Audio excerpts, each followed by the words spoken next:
പുതുകയാത്രയെ ചൊല്ലി തർക്കം.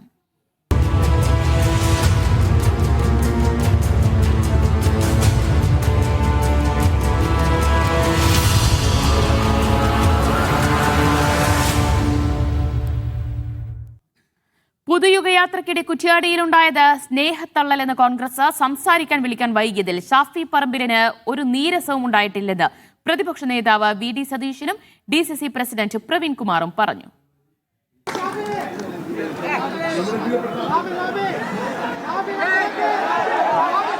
സ്വയം സംസാരിക്കുന്ന ഈ ദൃശ്യങ്ങൾ സംബന്ധിച്ച് വന്ന വാർത്തകൾ മാധ്യമങ്ങളുടെ വ്യാജ സൃഷ്ടിയാണ് എന്നാണ് കോൺഗ്രസിന്റെ വാദം. ഷാഫിക്ക് ഒരു നീരസവും ഉണ്ടായിട്ടില്ലെന്ന് പ്രതിപക്ഷ നേതാവ് വി ഡി സതീശനും ഉണ്ടായത് സ്നേഹത്തള്ളലെന്ന് DCC പ്രസിഡന്റ് പ്രവീൺ കുമാറും പറഞ്ഞു. എന്തിനാണ് പച്ചക്കള്ളം പറയുന്നത്? അപ്പൊ അതിന്റെ ഒരു ശോഭ കെടുത്താൻ വേണ്ടിയിട്ട് ഇല്ലാത്തൊരു കാര്യം ഊതി വീർപ്പിച്ച് ഒരു നെഗറ്റീവ് വാർത്ത അത് ശരിയല്ല. ഈ വാർത്തകൾ മുഴുവൻ വാസ്തവിരുദ്ധമാണ്. ഒരു നീരസം ഉണ്ടായിട്ടില്ല.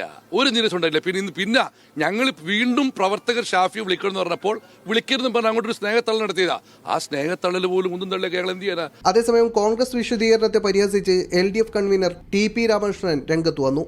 എന്തൊരു ഐക്യമാണ്, എന്തൊരു യോജിപ്പാണ്, അത് ഒരു സ്നേഹത്തിന്റെ തള്ളാണ്.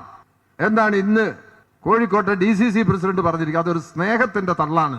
വേദിയിൽ സംസാരിക്കാൻ വിളിക്കാൻ വൈകിയതോടെ DCC സെക്രട്ടറിയോട് വേദിയിൽ വെച്ച് തന്നെ ഷാഫി പറമ്പിൽ തർക്കിക്കുകയായിരുന്നു. പിന്നീട് വി ഡി സതീശന് ശേഷം ഷാഫിയെ വിളിക്കാൻ ശ്രമിച്ച DCC സെക്രട്ടറി പ്രമോദ് കക്കട്ടിലിനെ ബലമായി തടഞ്ഞ ഷാഫി ഒറ്റവാചകത്തിൽ പ്രസംഗം അവസാനിപ്പിക്കുകയും ചെയ്തു. ദൃശ്യങ്ങൾ മാധ്യമങ്ങളിലൂടെ പുറത്തെത്തിയതോടെയാണ് വൻ വിവാദമായി ഇത് മാറിയത്. മീഡിയ 1 കോഴിക്കോട്.